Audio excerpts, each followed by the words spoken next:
Hello everyone. मैं doctor Anuj Kumar और स्वागत करते हैं आपका आपके अपने YouTube channel fearless innocent math पर। डियर स्टूडेंट, कॉम्प्लेक्स एनालिसिस की जो वन शॉट रिवीजन की सीरीज हमने स्टार्ट कर रखी है, उसमें कॉम्प्लेक्स वेरिएबल इंटीग्रेशन का हम एक वन शॉट कर चुके हैं, जिसमें मैंने आपको कोची इंटीग्रल फॉर्मूले, कोची इंटीग्रल थ्योरम और कॉम्प्लेक्स इंटीग्रेशन को वन शॉट रिवीजन में पढ़ाया था।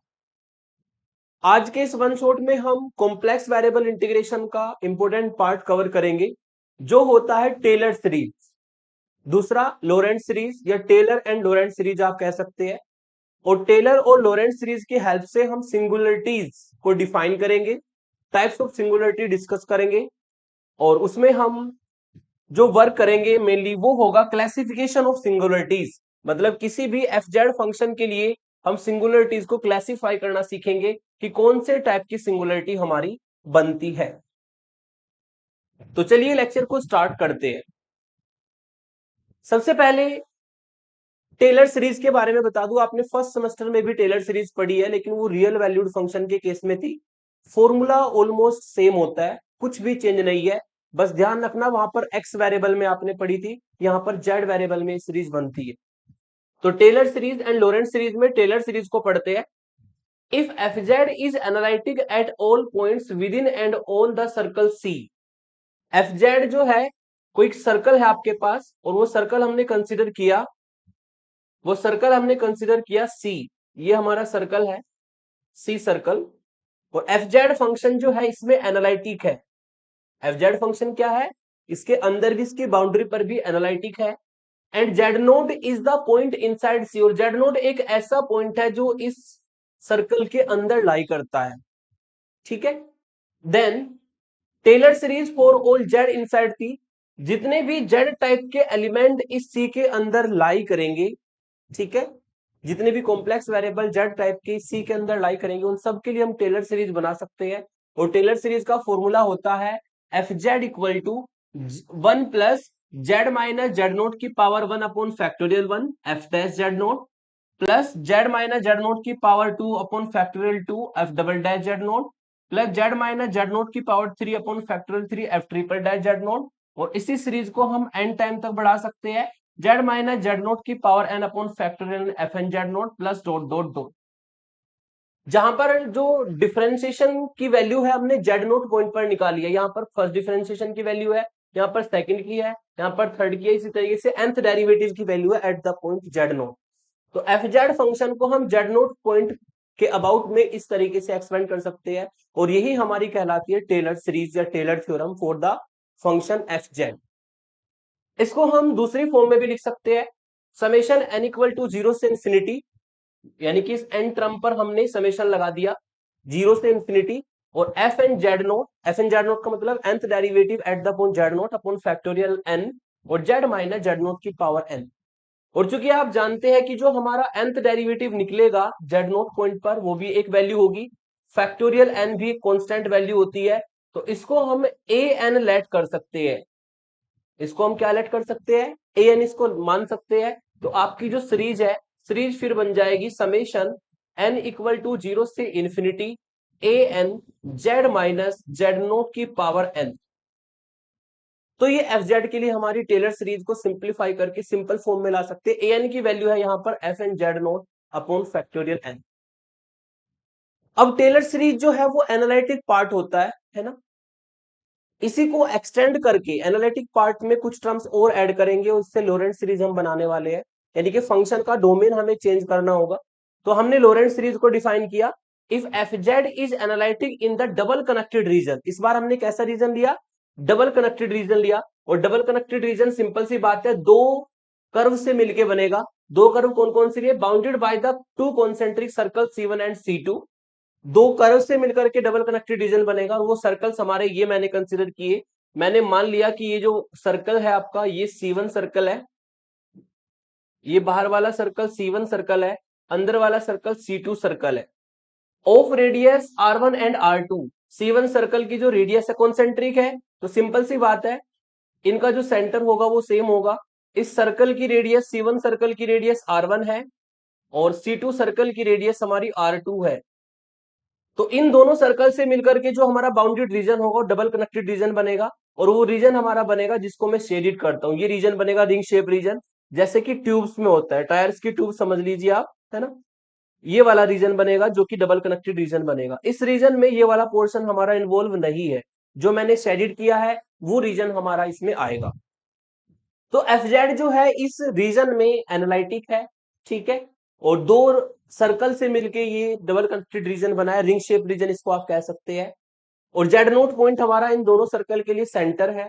तब हम लोरेंट सीरीज को जितने भी जेड इसके अंदर लाई करेंगे रीजन के, मैंने मान लिया जेड यहां पर लाई करता है, जितने भी जेड टाइप के पॉइंट इस रीजन में लाई करेंगे उससे हम लोरेंट सीरीज को एक्सपेंड कर सकते हैं। और लोरेंट सीरीज का फॉर्मूला होता है F Z equal to summation N equal to 0 से infinity A N Z minus Z naught की पावर एन, और दूसरा होता है समेशन एन इक्वल टू 1 से infinity b n upon z minus Z naught की पावर एन। थोड़ा सा ध्यान दीजिएगा, जो उसकी पहली टर्म लिखी है हमने उसमें समेशन एन इक्वल टू 0 से इंफिनिटी है, ऊपर देख सकते हैं कि टेलर सीरीज का ही पार्ट है, यानी कि लोरेंट सीरीज में टेलर सीरीज ऑलरेडी इन्वॉल्व है। और चूंकि ये कभी भी इन्फिनिटी वैल्यू नहीं देगा, ये एनालिटिक पार्ट हमारा कहलाता है, इसको हम बोलते हैं, जो अंडरलाइन किया मैंने, analytic part, analytic part of f Z. ये कभी भी आपको इन्फिनिटी वैल्यू नहीं देगा। लेकिन अगर थोड़ा सा ध्यान दे इस वाली टर्म में, इस वाली टर्म में हमारा समेशन एन 1 से स्टार्ट होता है, पहले वाली टर्म में समेशन 0 से स्टार्ट होना है, समझ लीजिएगा। पहले वाली टर्म में समेशन 0 से स्टार्ट है, कभी भी इन्फिनिटी नहीं बनेगा। अगर आपने जेड को जेड नोट रख दिया तो 0 बन जाएगा, लेकिन इन्फिनिटी वैल्यू नहीं देगा। लेकिन अगर यहां पर देखिए दूसरा समेशन एन इक्वल टू 1 से स्टार्ट है, और ये हमारा इन्फिनिटी बन जाएगा। कब बनेगा? यदि आपने यहां पर जेड की वैल्यू जेड नोट रख दी तो ये मिलेगा b n upon z naught minus Z naught की पावर एन, और z naught minus Z naught 0 होगा, और समथिंग अपॉन 0 इन्फिनिटी बन जाता है। इसका मतलब ये एनालिटिक पार्ट नहीं होगा, इसका मतलब ये एनालिटिक पार्ट नहीं होगा। इस पार्ट को बोला जाता है principal part, principal part of f z, ठीक है। डिफरेंस समझिए, एनालिटिक पार्ट में जेड की टर्म हमेशा न्यूमिनेटर में आती है, और जो प्रिंसिपल पार्ट होता है उसमें जेड की टर्म हमेशा डिवाइड में आएगी, डिनोमिनेटर में आएगी। आप देख सकते हैं जेड माइनस जेड नोट की पावर एन डिवाइड में है। तो यदि किसी भी फंक्शन की सीरीज में जेड न्यूमिनेटर में आता है तो वो एनालिटिक पार्ट का पोर्शन होगा, और जिसमें जेड डिवाइड में जाएगा वो हमारा प्रिंसिपल पार्ट का पोर्शन होता है, ठीक है। तो इस तरीके से फॉर्मूला बन जाता है आपका लोरेंट सीरीज का। अब हम लोरेंट सीरीज में देख सकते हैं कि इसमें टेलर सीरीज ऑलरेडी इन्वॉल्व है, तो कभी कभी क्वेश्चन में भी लिखा आता है कि obtain the tailors and Laurent series, मतलब दोनों इसमें इन्वॉल्व है, इसलिए दोनों नाम भी एक साथ दे सकता है, या आपको खाली लोरेंट सीरीज भी बोल सकता है, ठीक है। समेशन ध्यान रखना, पहली टर्म में 0 से स्टार्ट होता है, दूसरी टर्म में 1 से स्टार्ट होता है। एनालिटिक पार्ट में जेड हमेशा न्यूमिनेटर में आएगा, ऊपर की तरफ आएगा, और प्रिंसिपल पार्ट में जेड हमेशा डिवाइड में आएगा, डिनोमिनेटर में आएगा। ये होती है लोरेंट सीरीज की डेफिनेशन, जिसको हमने रिंग शेप रीजन इस डबल कनेक्टेड रीजन में डिफाइन किया है। अब इसके एग्जांपल्स को सॉल्व करने से पहले आपको कुछ बातें बता देता हूं जो कि आपको एग्जांपल्स में यूज करनी है। सबसे पहले एक एफजेड फंक्शन दिया होगा उसको पार्शियली फ्रैक्शन करके अलग अलग कर लेंगे। दूसरा, फिर हमें जो रीजन दिया होगा हमें उस रीजन को make the region less than 1, हमें उस रीजन को लेस देन 1 बनाना है, ठीक है। मान लो आपको मोड जेड लेस देन 3 दिया है, तो आप इसको 3 से डिवाइड लगा देंगे, और 3 से डिवाइड करके लेस देन 1 हो जाएगा। मान लो आपको दिया है मोड जेड ग्रेटर देन 3, ठीक है, तो इसको आप क्या करेंगे लेस देन 1 बनाने के लिए, इसको आप मोड जेड से डिवाइड करेंगे, तो ये आपका 3 अपॉन मोड जेड हो जाएगा, और इसका मतलब आएगा 3 upon mode z less than 1। तो हमें रीजन को ना लेस देन 1 बनाना है। रीजन को लेस देन 1 बनाने में जेड आपका न्यूमिनेटर में आ सकता है, या जेड आपका डिवाइड में डिनोमिनेटर में आ सकता है, ठीक है। तो पहली स्टेप आपको समझनी है कि आपको रीजन जो भी दिया होगा उसको लेस देन 1 बनाना है। दूसरी step, if in the region z is in numerator, अगर जेड न्यूमिनेटर में आता है देन आपको कांस्टेंट टर्म कॉमन लेकर के एक्सपेंड करना होगा फंक्शन के लिए। एक्सपेंशन कैसे करना होगा? कांस्टेंट टर्म कॉमन लेकर के करना होगा। जैसे कि यहां पर जेड न्यूमिनेटर में है, तो इसके लिए आप जो 3 वाला फैक्टर होगा, जो भी फैक्टर होगा उसमें आप जेड को न्यूमिनेटर में रखेंगे। न्यूमिनेटर में रखने का तरीका एक ही तरीके, आपको कांस्टेंट टर्म वहां पर कॉमन लेनी है। मतलब अगर जेड को न्यूमिनेटर में रखना है, कांस्टेंट टर्म कॉमन लेनी है। ऐसे ही इन द रीजन अगर जेड आपका डिनोमिनेटर में आ जाए, z is in the denominator, then take z common. अगर जेड डिवाइड में आता है रीजन में, जैसे कि यहां पर बना है, देख सकते हैं आप जेड डिवाइड में है, ठीक है। तो अगर जेड डिवाइड में जाता है तो आपको जेड कॉमन लेना है। अगर जेड आपका ऊपर रहता है न्यूमिनेटर में तो आपको कांस्टेंट टर्म कॉमन लेना है और एक्सपेंशन करना है। बहुत इजी क्वेश्चंस इसके होते हैं। एग्जांपल लेकर के मैं आपको समझा देता हूं। जैसे कि find the tailors and Laurent series of the function. इस फंक्शन की टेलर्स एंड लॉरेंट सीरीज आपको फाइंड करनी है और कुछ रीजन आपको दिया है, ये रीजन दिया है, ये रीजन दिया है, ये रीजन दिया है और ये रीजन दिया है। चारों रीजन में हमें इसकी सीरीज को फाइंड करना है। सबसे पहले जो भी सॉल्यूशन में गिवन फंक्शन है उसको लिख लेंगे। गिवन है आपका f Z equal to z square minus one और अपॉन जेड प्लस टू और जेड प्लस थ्री। ये आपको रीजन फंक्शन गिवन है। सबसे पहला काम है पार्शियल फ्रैक्शन करके इसको अलग अलग करना, फैक्टर फॉर्म में लाना। पार्शियल फ्रैक्शन करने के लिए मुझे नीचे मल्टीप्लाई करनी पड़ेगी। नीचे मल्टीप्लाई करेंगे तो Z square 3z plus 2z हो जाएगा 5z और प्लस 6। पार्शियल फ्रैक्शन करने के लिए आप देख सकते हैं कि ऊपर भी 2 डिग्री का पोलिनोमियल है, नीचे भी 2 डिग्री का पोलिनोमियल है, यानी कि ऊपर की डिग्री नीचे की डिग्री बराबर है। तो जब भी ऊपर नीचे की डिग्री बराबर हो जाती है, ऊपर की डिग्री बड़ी हो जाती है, तो पहले हम डिवाइड करते हैं तब पार्शियल फ्रैक्शन करते हैं। अगर आपने बिना डिवाइड किए क्वेश्चन कर दिया तो आपको नंबर नहीं मिलेंगे। इसलिए स्पेशली याद रखना, जब भी डिग्री सेम होगी आपको पहले डिवाइड लगाना होगा। तो डिवाइड लगा लेते हैं। डिवाइड में इधर लगाता हूं साइड में, Z square plus 5z plus 6 से डिवाइड लगाया जेड स्क्वायर माइनस 1 को, ठीक है। तो ये यहां पर 1 टाइम चलेगा और इससे आपको मिलेगा जेड स्क्वायर प्लस 5z और प्लस 6, ठीक है। माइनस करते हैं तो ये माइनस हो जाएगा, ये माइनस हो जाएगा, ये माइनस हो जाएगा, ये तो आपका कैंसिल आउट हो जाएगा। यहां से कितना मिलेगा -5z और यहां से आपको मिलेगा -1 -6 यानी कि -7, ठीक है। तो डिवाइड करके ये आएगा। इसमें आप डिवीजन एल्गोरिथम लगा सकते हैं और डिवीजन एल्गोरिथम से हमारा फंक्शन बनेगा 1 और यहां से हम माइनस को कॉमन ले सकते हैं इस तरीके से, और ये होगा 5z और प्लस 7 और डिवाइड बाई, जिससे डिवाइड लगाया है जेड स्क्वायर प्लस 5z और प्लस 6। इस तरीके से हम इसको एक बार डिवाइड लगाएंगे डिवीजन एल्गोरिथम से, इस फॉर्म में इसको हम लिख सकते हैं, ठीक है। अब हम क्या करेंगे इसको वापस फैक्टर फॉर्म में लिखते हैं। 1 माइनस, ये हमारा फैक्टर फॉर्म में आया है, इसको मैं येलो कलर से बताता हूं। फैक्टर फॉर्म में आएगा 5z प्लस 7 तो ऊपर रहेगा और नीचे वापस इसके फैक्टर करेंगे तो यही आएंगे z प्लस 2 और z प्लस 3। फैक्टर इसके वही आएंगे सेम। अब हम क्या करेंगे, इसमें पार्शियल फ्रैक्शन लगा सकते हैं। जो येलो वाला पोर्शन है उसमें पार्शियल फ्रैक्शन लगेगा। 1 माइनस को नहीं छेड़ना, वो एज इट इज चलेगा, वो पार्शियली फ्रैक्शन ऑलरेडी हो रखा है। केवल हमने येलो वाला जो पोर्शन है इसमें पार्शियल फ्रैक्शन लगाना है और ट्रिक से जाएंगे, जो मैंने आपको यूनिट 2 यूनिट 1 यूनिट 3 में पहले भी बताई है, ठीक है। ट्रिक से जाएंगे तो हम इसका पार्शियल फ्रैक्शन कैसे करते हैं इसका पहला फैक्टर उठा लो z प्लस 2, जेड की वैल्यू निकालेंगे। जेड प्लस 2 इक्वल टू अगर 0 आएगा तो जेड की वैल्यू आएगी -2। अब हमें जेड की वैल्यू -2 रखनी है, लेकिन जो फैक्टर हम उठाते हैं उसमें वैल्यू नहीं रखी जाती। यहां पर भी हम जेड को -2 रखेंगे और यहां पर भी हम जेड को -2 रखेंगे। ऊपर से मिलेगा 5 मल्टीप्लाई -2 प्लस 7 और नीचे से आपको मिलेगा -2 प्लस 3। आफ्टर सिंप्लीफाइंग ये आपको देगा -10 प्लस 7 और नीचे से आपको मिलेगा प्लस के 1। तो आप देख सकते हैं इसको सॉल्व करके -3 वैल्यू आएगी, ये हमारी वैल्यू एक ही हो जाएगी। तो शॉर्टकट ट्रिक से इस तरीके से आप पार्शियल फ्रैक्शन कर सकते हैं। अब हम दूसरा फैक्टर उठाएंगे। दूसरा फैक्टर उठाने के लिए आपका है z प्लस 3। अब z की वैल्यू आएगी -3, लेकिन जो फैक्टर हमने उठाया है उसमें वैल्यू नहीं रखी जाएगी। वैल्यू रखी जाएगी 5z प्लस 7 और अपॉन z प्लस 2। कुछ स्टूडेंट इस 1 को भी इन्वॉल्व करा देते हैं, डेट इज रॉन्ग। हमें पार्शियल फ्रैक्शन केवल इसका करना है जो ब्रैकेट में लिखा हुआ है। 1 माइनस हम ऑलरेडी अब बाहर लिख चुके हैं, उसका कोई यूज नहीं है कैलकुलेशन में। तो अब हम क्या करेंगे, जेड की वैल्यू -3 रखेंगे। जो बचा है ऊपर ये बचा, नीचे बचा, जेड को -3 रखने पर ऊपर से मिलेगा -3 रखने पर -15 प्लस 7 और -3 रखने पर यहां से मिलेगा आपको -3 प्लस 2, ऊपर से मिलेगा -8, नीचे से -1। इससे सॉल्व करके आपको वैल्यू मिलेगी प्लस के 8। तो ये हमारी वैल्यू हो जाएगी प्लस के 8। तो इस तरीके से हमारे पार्शियल फ्रैक्शन हुए, और ये शॉर्टकट ट्रिक से हमने पार्शियल फ्रैक्शन किया, जो कि आपको मैंने पहले भी बताया, साइड में लिख देंगे बाय पार्शियल फ्रैक्शन। तो ये पार्शियल फ्रैक्शन से हमने इसको सॉल्व किया। अब एफ जेड हमारे पास बन गया पार्शियल फ्रैक्शन होने के बाद। This implies F Z function जो है वो हमारा बन जाएगा 1 माइनस के अंदर मल्टीप्लाई कर देंगे प्लस 3/z+2 और माइनस 8/z+3, और ये पार्शियल फ्रैक्शन होके इक्वेशन 1 हमारी बन गई।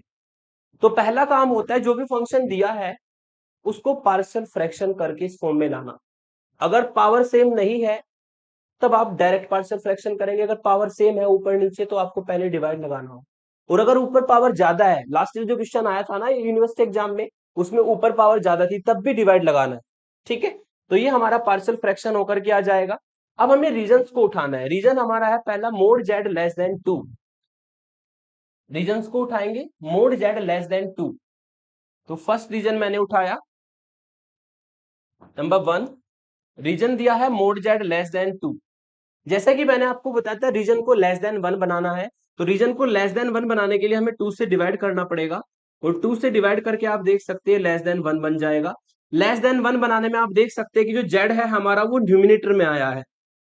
जेड हमारा कहां पर आया है? न्यूमिनेटर में आया है, यानी कि पूरे एफ जेड में एक्सपेंशन करते हुए हमें जेड को न्यूमिनेटर में रखना है। और अभी मैंने नोट बताया था अगर जेड को न्यूमिनेटर में रखना है तो कांस्टेंट टर्म कॉमन लेनी है फैक्टर से, और अगर आपको जेड को डिनोमिनेटर में रखना है तो जेड कॉमन लिया जाएगा।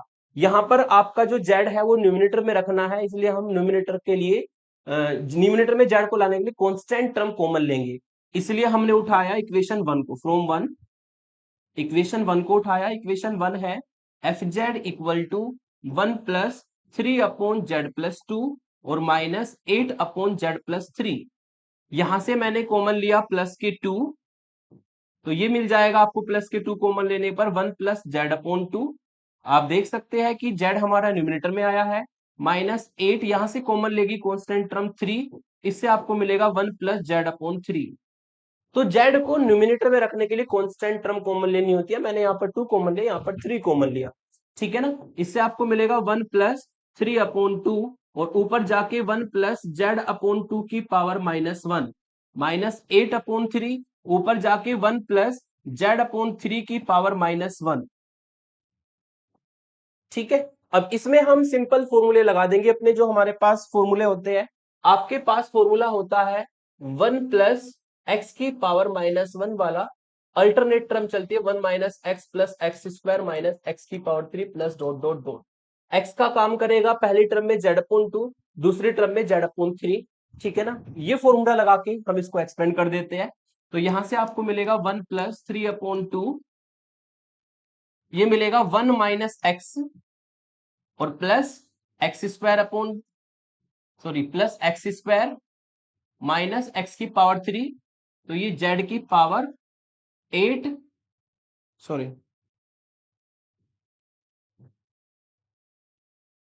1 माइनस एक्स, ठीक है ना, plus X square plus x minus x की पावर 3 यानी कि जेड की पावर 3/8 और प्लस डॉट डॉट डॉट। आप देख सकते हैं कि एक्सपेंशन में जेड ऊपर आया है, क्योंकि जेड हमारा रीजन में ऊपर था, इसलिए एक्सपेंशन में भी जेड ऊपर दिखाई देना चाहिए। ठीक है, यहां पर आप माइनस के 8/3 कॉमन ले लेंगे और इसको भी सॉल्व करेंगे तो 1 minus X plus X square और माइनस एक्स की पावर 3, इस तरीके से हम इसको एक्सपेंड कर सकते हैं, तो ये टर्म्स आपको मिलेगी। ठीक है, अगर आप चाहे तो उसको थोड़ा बहुत आगे भी सिंप्लीफाई कर सकते हैं, अदरवाइज इसको यहीं पर एक्सपेंशन फॉर्म में छोड़ देंगे। कैसे सिंप्लीफाई करेंगे? अगर करना चाहे कांस्टेंट से कांस्टेंट टर्म सिंप्लीफाई करना, और जेड से जेड वाली टर्म, जेड स्क्वायर से जेड स्क्वायर वाली टर्म। और अगर आप ऐसा नहीं करना चाहते तो उसको इस फॉर्म में भी लिख सकते हैं 1 plus 3/2 summation n equal to 0 से इंफिनिटी -1 की पावर n और z/2 की पावर n। क्योंकि इसमें n को 0 रखेंगे तो 1 आएगा, n को 1 रखेंगे तो ये निगेटिव हो जाएगा और z/2 की पावर 1 आएगी, 2 रखने पर पॉजिटिव आएगा, तो ये n की फॉर्म में सिंपल जनरेटिंग फंक्शन बन जाएगा -8/3। ऐसे ही समेशन में इसको लिख सकते हैं n इक्वल टू 0 से इंफिनिटी, और ये होगा -1 की पावर n और z अपॉन 3 की पावर n। तो उसको इस तरीके से आप एक्सपेंशन फॉर्म में ला करके छोड़ सकते हैं। ठीक है, ये हो गया हमारा एक्सपेंशन इस फंक्शन के लिए। जब भी अल्टरनेट टर्म आएगी -1 की पावर n इन्वॉल्व होगा। तो एक रीजन में हमने एक्सपेंड कर दिया। अब हम दूसरा रीजन उठाते हैं। दूसरा रीजन आपको गिवन है मोड z ग्रेटर देन 3। अब मोड z ग्रेटर देन 3 उठाएंगे। ठीक है, नंबर 2 दूसरा रीजन है मोड z ग्रेटर देन 3। हमें इस रीजन को भी लेस देन 1 बनाना है। लेस देन 1 बनाने के लिए हम क्या करेंगे, पहले हम इसको रिवर्स कर लेते हैं। तो ये 1 अपॉन मोड जेड और ये 1/3 हो जाएगा। रिवर्स होते ही ग्रेटर देन का साइन लेस देन में बदल जाएगा और फिर हम 3 की बोथ साइड मल्टीप्लाई कर देंगे। तो 3 अपॉन मोड जेड और इधर हो जाएगा लेस देन 1। आप देख सकते हैं कि रीजन हमारा लेस देन 1 की फॉर्म में आ गया। लेकिन लेस देन 1 बनाने में आपने ये देखा कि जो जेड है वो हमारा डिवाइड में आया है। अगर जेड डिवाइड में है तो आपको जेड ही कॉमन लेना होगा और जेड डिवाइड में ही एक्सपेंशन में आना चाहिए। ठीक है, तो अब हम फिर से वही एफ जेड को उठाएंगे। नाउ एफ जेड जो फंक्शन है हमारा वो है बाई पार्शियल फ्रैक्शन जो किया था इक्वेशन 1 में 1+3 अपॉन z+2 और -8 अपॉन z+3। अब चूंकि हमें रीजन के अकॉर्डिंग जेड को डिवाइड में लाना है तो जेड को डिवाइड में लाने के लिए मैंने आपको बताया था जेड ही कॉमन लेना होगा। तो यहां पर भी मैंने जेड कॉमन लिया। तो जेड कॉमन लेकर के मिलेगा 1+2 अपॉन जेड। ठीक है, जेड डिवाइड में आ गया। यहां पर भी आपको जेड कॉमन लेना होगा और जेड कॉमन लेकर के आएगा 1+3 अपॉन जेड और जेड डिवाइड में आ जाएगा। अब इसको भी फिर ऐसे ही हम एक्सपेंड कर देंगे। इससे आपको मिलेगा this will be equal to 1+3 upon z बाहर और ये ऊपर चला जाएगा 1+2 अपॉन जेड की पावर -1। ये -8 अपॉन जेड बाहर 1+3 अपॉन जेड की पावर -1। ठीक है, अब इसमें भी वही फॉर्मूला लगा देंगे 1 - x प्लस एक्स स्क्वायर वाला। तो 3 अपॉन जेड बाहर रहेगा और यहां से मिलेगा 1 - जेड यानी कि 2 upon Z plus Z square 4 upon Z square -8 upon Z की power 3 plus dot dot dot. ऐसे ही सेकंड टर्म में फॉर्मूला लग जाएगा। तो ये होगा 1 - x और प्लस एक्स स्क्वायर और -x की पावर 3। तो इस तरीके से हम दोनों टर्म में फॉर्मूला लगा देंगे तो ये एक्सपेंशन आपको मिल जाएगा। अल्टरनेट है तो आप इसको ऐसे लिख सकते हैं 1+3 अपॉन जेड और समेशन n इक्वल टू 0 से इंफिनिटी और यहां पर होगा -1 की पावर n और 2 अपॉन जेड की पावर n। ठीक है, n की वैल्यूज रखेंगे तो आपको यही टर्म्स मिल जाएगी। ऐसी -8 अपॉन जेड और ये होगा समेशन n इक्वल टू 0 से इंफिनिटी और -1 की पावर n 3 अपॉन जेड की पावर n। तो ये एफ जेड हमारा एक्सपेंड हो गया दूसरे रीजन में। दूसरा रीजन था मोड जेड ग्रेटर देन 3। चूंकि जेड डिवाइड में आया था तो इसीलिए आप देख सकते हैं कि जो हमारा एक्सपेंशन हुआ है यहां पर भी जेड डिवाइड में आया है। और जब जेड न्यूमिनेटर में आता है तो वो एनालिटिक पार्ट बनाता है। ठीक है, टेलर सीरीज बनती है वो। और जब हमारा जेड डिवाइड में आता है तो वो प्रिंसिपल पार्ट बनाता है जो कि मैंने आपको पीछे एक्सप्लेन किया था। अभी तक जो दो अलग अलग रीजन लिए, एक में हमारा एनालिटिक पार्ट आया, एक में प्रिंसिपल पार्ट आया। अब तीसरा रीजन लेते जो रिंग शेप रीजन है जिसमें पूरी लोरेंट सीरीज बनेगी, जिसमें एनालिटिक पार्ट भी आएगा और जिसमें प्रिंसिपल पार्ट भी आएगा। तो तीसरा रीजन है हमारा मोड जेड 2 से बड़ा और 3 से छोटा। ये तीसरा रीजन हम ले लेते हैं। अब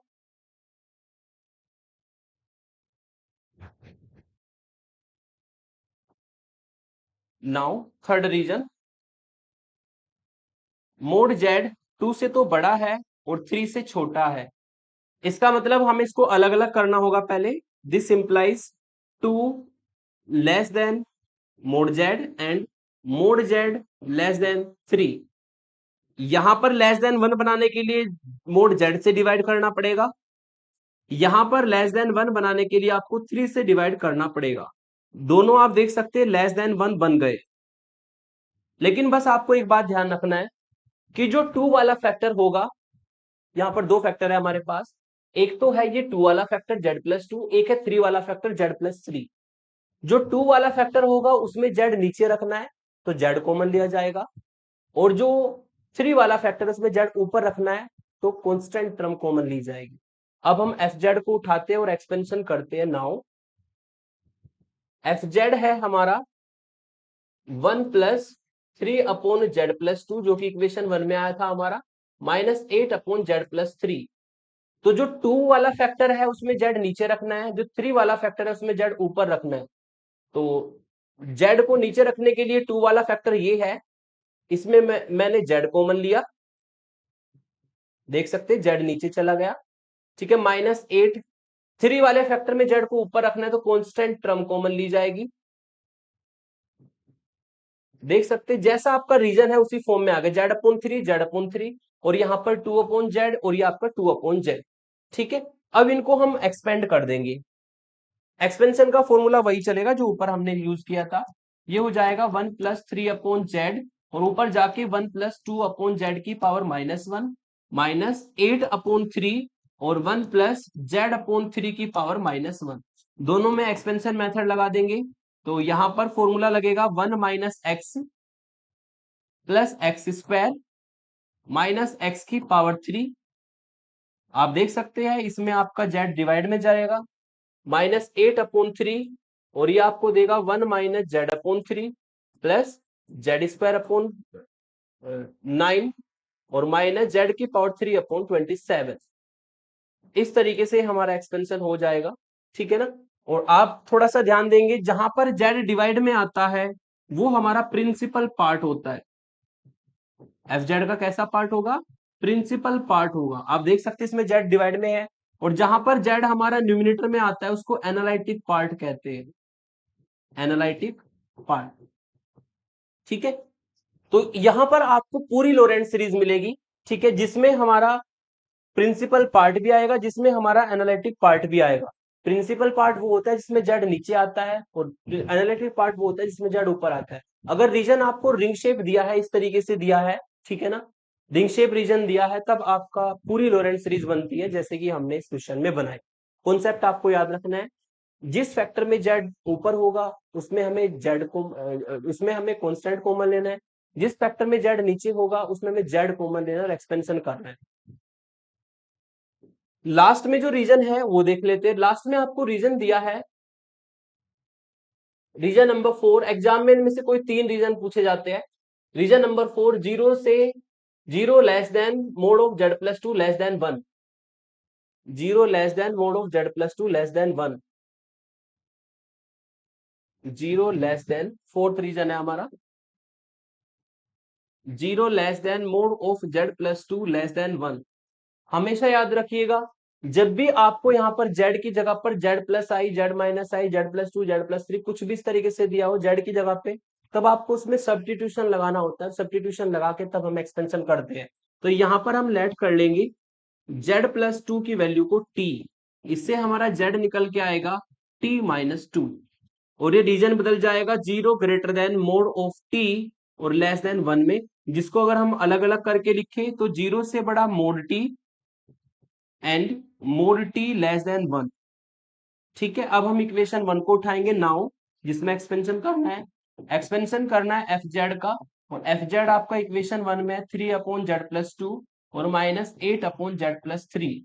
इस पूरे के पूरे फंक्शन को हमें टी में कन्वर्ट करके एक्सपेंड करना है। तो इसके में हम जो हमने माना है वो सब्स्टिट्यूशन कर देंगे, 1+3 और z की वैल्यू हमारी है t-2, ठीक है। z+2 को t रखेंगे तो t हो जाएगा, और यहाँ पर -8, और यहाँ पर अगर z+2 को हम t रखेंगे तो ये t+1 हो जाएगा। और चूंकि यहाँ पर t जो है ऑलरेडी लेस देन 1 है और t न्यूमरेटर में है, तो हमें सिंपली एक्सपेंशन कर देना है। पहली दो टर्म को नहीं छेड़ेंगे, वो ऑलरेडी एक्सपेंशन फॉर्म में है, और यहाँ पर हम इसको 1+t की पावर -1 ऊपर ले जाके लिख सकते हैं। ये हो जाएगा 1+3/t -8, और इसमें सीरीज लगा देंगे 1 - t प्लस t² और -t की power 3 plus dot dot dot, t की वापस वैल्यू रख देंगे, 1+3/t की वैल्यू है हमारी z+2, ठीक है, -8, यहाँ पर भी हम वैल्यू रख देंगे, t की वैल्यू है z+2, और यहाँ पर z+2 का होल स्क्वायर और -z+2 की पावर 3 और प्लस डॉट डॉट डॉट। तो इस तरीके से जब भी इस तरीके से हमें दिया जाता है कि यहाँ पर z की जगह पर z+2 z-3 कुछ भी दे दिया जाए तो आपको उसको t मान करके इस तरह सब्स्टिट्यूशन करके t में सॉल्व करना होता है। तो ये हमारा फोर्थ रीजन में एक्सपेंशन हुआ। ये कंप्लीट क्वेश्चन मैंने करा एग्जाम में, इसमें से कोई 3 पार्ट पूछे जाते हैं, 3 रीजन पूछे जाते हैं। तो इस तरह के क्वेश्चन एग्जाम में आते हैं टेलर लॉरेंट सीरीज वाले। अब इसी कॉन्सेप्ट को यूज करते हुए हम क्लासिफाई करना सीखते हैं सिंगुलरिटीज को। Singularities and its classification. सबसे पहले हम zeros of an analytic function, analytic function की जीरोज को फाइंड करना सीखेंगे। नाम से क्लियर है, एनालिटिक फंक्शन की जीरोज मतलब जिन पॉइंटों पर फंक्शन जीरो वैल्यू देगा वे पॉइंट हमारी जीरोज कहलाएंगी analytic function.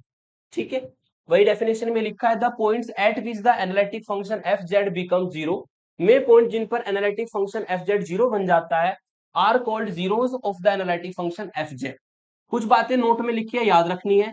For the zeros, zeros के लिए हमें न्यूमिनेटर पार्ट को जीरो रखना होता है एफ जेड के, ठीक है ना। The power of the factor define the order of the zeros, जो भी फैक्टर की पावर होगी उसी से जीरो की ऑर्डर डिफाइन होगी। फॉर एग्जाम्पल ये फंक्शन आपको दिया है, इसके आपको जीरोस फाइंड करने हैं, तो फोर जीरोस पुट कर देंगे यहां पर हम न्यूमिनेटर पार्ट को, numerator of f Z equal to zero. ठीक है, अगर न्यूमिनेटर को जीरो रखेंगे तभी फंक्शन हमारा जीरो बनेगा, और इसीलिए हमें जो वैल्यूज मिलती है, पॉइंट जो मिलते हैं वो जीरोस कहलाती है। तो यहां से z की -1 की पावर 3 है तो z की वैल्यू 3 बार रिपीट होगी 1 1 1, और यहां पर z की वैल्यू 8 है तो z की वैल्यू सिंगल टाइम आएगी 8। ठीक है, 3 टाइम वैल्यू आई है, इस फैक्टर की 3 पावर थी, तो ये कहलाता है जीरो ऑफ ऑर्डर 3। ये आपका होगा जीरो ऑफ ऑर्डर 3। ठीक है, z इक्वल टू 1 कितने ऑर्डर की जीरो है, 3 ऑर्डर की जीरो है, क्योंकि इस फैक्टर की पावर 3 थी, इसलिए 3 बार हमारी पॉइंट रिपीट होगा। यहां पर एक ही बार वैल्यू आई है, इस फैक्टर की पावर 1 थी, ये होता है सिंपल जीरो, ये होता है सिंपल जीरो, या फिर zero of order 1, zero of order 1। ठीक है, तो अगर एक पावर का फैक्टर है, एक बार वैल्यू मिली है, सिंपल जीरो या जीरो ऑफ ऑर्डर 1 कहते हैं। और जितनी पावर हमारी फैक्टर की होती है, 2 पावर आएगी तो ऑर्डर ऑफ 2 जीरो, है ना, 3 पावर आएगी तो जीरो ऑफ ऑर्डर 3, 4 पावर आएगी तो जीरो ऑफ ऑर्डर 4। इस तरीके से आप जीरोस को फाइंड कर सकते हैं, और ये वे पॉइंट होते हैं जिन पर एनालिटिक फंक्शन जीरो बनता है। इन पॉइंटों को आप यहां पर रखेंगे तो आपका फंक्शन जीरो बनेगा, इसलिए जीरोस कहलाती है। इसके बाद आगे चलते हैं। नेक्स्ट है आपका singular points of an analytic function. Singular point जो कि आपने कोची इंटीग्रल फॉर्मूलों में भी मैंने बताए थे, है ना। सिंगुलर पॉइंट्स वे पॉइंट होते हैं जिन पर फंक्शन एनालिटिक नहीं होता। एनालिटिक मतलब जिन पर फंक्शन इन्फिनिटी वैल्यू देता है, वो सिंगुलर पॉइंट कहलाते हैं।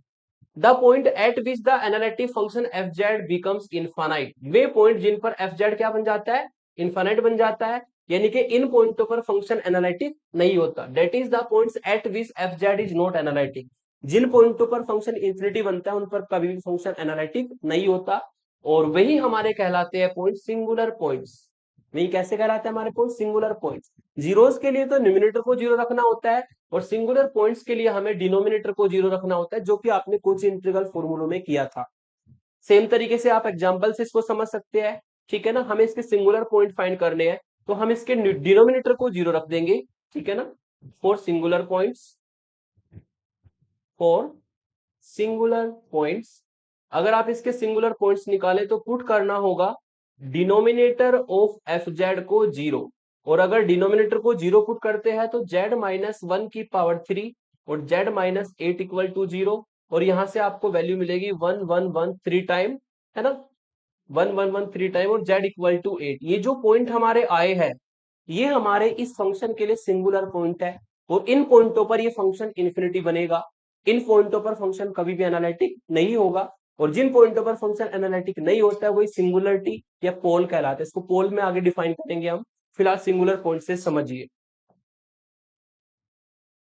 फिर बात करते हैं हम isolated and non isolated singularities. Isolated नाम से क्लियर है, ठीक है। आइसोलेटेड वो सिंगुलरिटी होगी कि कोई भी सिंगुलर पॉइंट है वो आइसोलेटेड कहलाएगा, यदि उसके आसपास के नेबर में आपको कोई भी सिंगुलरिटी ना मिले तो वो आइसोलेटेड होगा, अदरवाइज होगा नॉन आइसोलेटेड।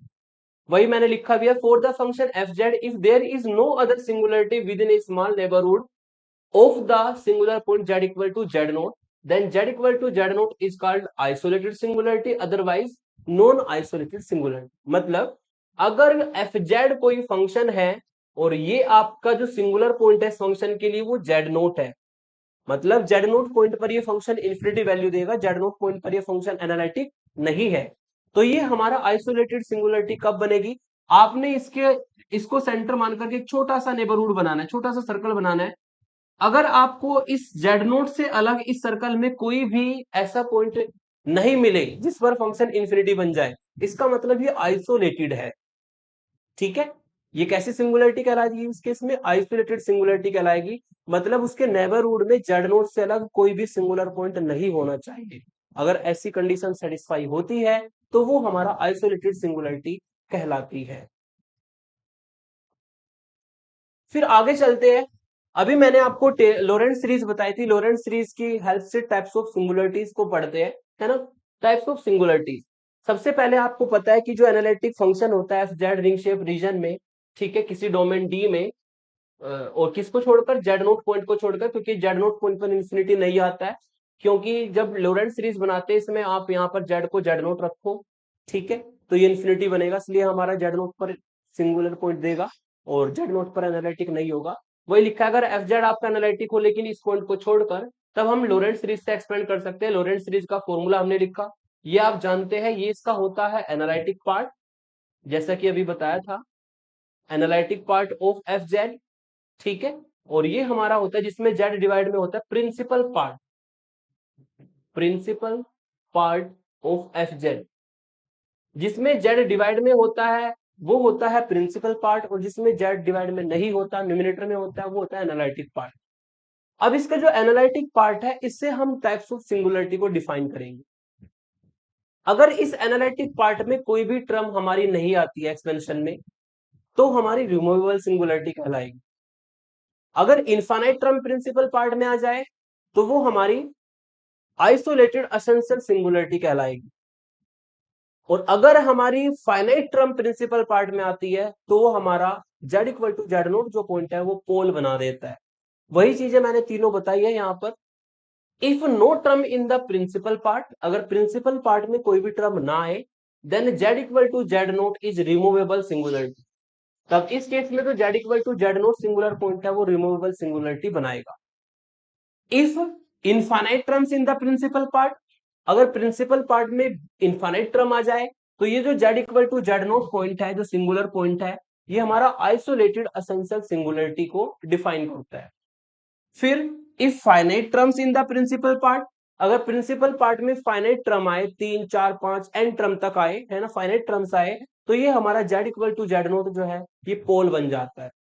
पोल, जिसको कि हम कोची रेजिड्यू थ्योरम में आगे यूज करेंगे, पोल से ही हमारा रेजिड्यूज निकालना सीखेंगे और उससे बनेगी कोची की रेजिड्यू थ्योरम, जो कि काफी इंपॉर्टेंट है।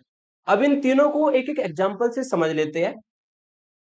जैसे कि फर्स्ट एग्जांपल है, classify the singularity of f Z. इस फंक्शन की हमें सिंगुलरिटी को क्लासिफाई करना है, बताना है कि कौन से टाइप की सिंगुलरिटी बनेगी। तो हमें फंक्शन दिया है F Z equal to sine z minus a upon z minus a, जिसको हम ऐसा लिख सकते हैं 1 upon z minus a sine z minus ए।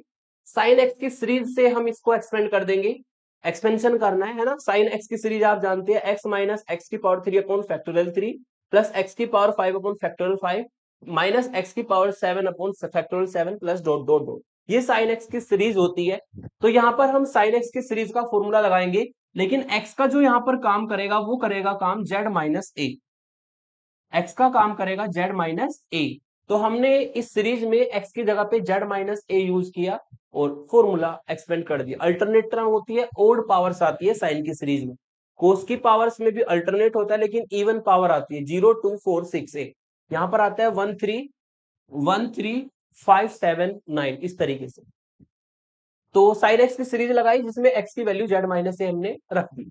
अभी जो बाहर वाला 1 अपॉन जेड माइनस ए है इसको अंदर ले जाएंगे, तो ऐसा करने से क्या होगा, ये यहाँ पर इससे कट के 1 देगा, यहाँ पर जब जाएगा तो उसकी पावर 3 है 2 बच जाएगी, एक कट जाएगा, इसकी पावर 5 है 4 बच जाएगी, इसकी पावर 7 है 6 बच जाएगी। तो इस फंक्शन का एक्सपेंशन ये आ जाएगा, इस फंक्शन का ये एक्सपेंशन आएगा। इसमें अगर आप जेड को देखें, जेड आपका हर टर्म में न्यूमिनेटर में है, यानी कि प्रिंसिपल पार्ट यहां पर नहीं बना। प्रिंसिपल पार्ट में जेड डिनोमिनेटर में आता है, यानी कि प्रिंसिपल पार्ट यहां पर एक भी टर्म आपको नहीं मिली है। No term in the principal part, वही मैंने लिखा है, no terms in the principal part in the expansion of f z. ठीक है, यहां पर प्रिंसिपल पार्ट में कोई भी टर्म नहीं है। तो इसका मतलब ये जो z equal to a point है, जो जिसपे ये इन्फिनिटी बनेगा फंक्शन, वो हमारा रिमूवेबल सिंगुलरिटी कहलाता है। ठीक है, क्योंकि इन्फिनिटी किस पे बनेगा, z इक्वल टू ए पर। तो z इक्वल टू ए का ही केस डिस्कस करना है। पहले एक्सपेंशन किया, एक्सपेंशन में आपने देखा कि यहां पर प्रिंसिपल पार्ट में कोई भी टर्म नहीं आई है, z कहीं पर भी डिवाइड में नहीं है। ठीक है, इसका मतलब प्रिंसिपल पार्ट में कोई भी टर्म नहीं है, तो z equal to a first naught जो ऊपर बताया था, रिमूवेबल सिंगुलरिटी बनाए। आगे चलते दूसरा, क्लासीफाई द सिंगुलरिटी। फंक्शन के लिए आपको सिंगुलरिटी क्लासीफाई करने, कोस 1 अपॉन जेड माइनस टू, यहां पर कोस की सीरीज ओपन होगी, और z इक्वल टू टू पर यहां पर इन्फिनिटी बनेगा 1 अपॉन 0, इसलिए हमें z इक्वल टू 2 वाला केस डिस्कस करना है। तो कोस एक्स की सीरीज होती है 1 minus x square upon factorial 2 plus x की पावर 4 अपॉन फैक्टोरियल 4। ठीक है, इसमें भी अल्टरनेट होता है, इवन पावर चलती है। तो यहां पर हमने जेड एक्स की वैल्यू रखी 1 अपॉन जेड माइनस टू, ये हमारी एक्स की वैल्यू है। तो ये एक्स की वैल्यू फॉर्मूले में रख दी, तो फॉर्मूले में रख के इसको एक्सपेंड किया, एक्सपेंड करके इसको थोड़ा सा सिंप्लीफाई करेंगे तो इस तरीके से आपको इस फंक्शन का एक्सपेंशन मिलेगा। और आप देख सकते हैं कि पहली टर्म को छोड़कर बाकी सभी टर्म्स में जेड डिवाइड में है, और कहां तक है, इनफाइनाइट तक। देख सकते हैं जेड डिवाइड में है और कहां तक है, इनफाइनाइट तक। और जिन टर्म्स में, जिस एक्सपेंशन में जेड डिवाइड में आता है, वो प्रिंसिपल पार्ट कहलाता है। यानी कि अगर यहां पर प्रिंसिपल पार्ट की बात करें तो इनफाइनाइट टर्म्स हमारी प्रिंसिपल पार्ट में आएगी, और जब प्रिंसिपल पार्ट में इनफाइनाइट टर्म्स आती है तो हमारा आइसोलेटेड एसेंशियल सिंगुलरिटी कहलाती है। वही मैंने यहां पर लिखा है, infinite terms in the principal part in the expansion of f z. तो जेड इक्वल टू 2 जो पॉइंट है वो हमारा आइसोलेटेड एसेंशियल सिंगुलरिटी कहलाएगा। ठीक है, अगर कोई भी टर्म ना आए तो रिमूवेबल, इनफाइनाइट टर्म आए तो आइसोलेटेड एसेंशियल, और फाइनाइट टर्म आए तो वो होता है पोल। अब हम लास्ट में चलते हैं, classify the singularity of this function. z equal to 3 पर इंफिनिटी बनेगा, एक्सपेंशन करते हैं, इसको हम 1 अपॉन जेड माइनस 3 की पावर 4 को बाहर लिख लेंगे, यहां पर बचेगा साइन जेड माइनस 3, साइन की सीरीज जो है उसको ओपन कर देंगे, x का काम करेगा यहां पर जेड माइनस 3, साइन की सीरीज मैंने बताई थी आपको पीछे।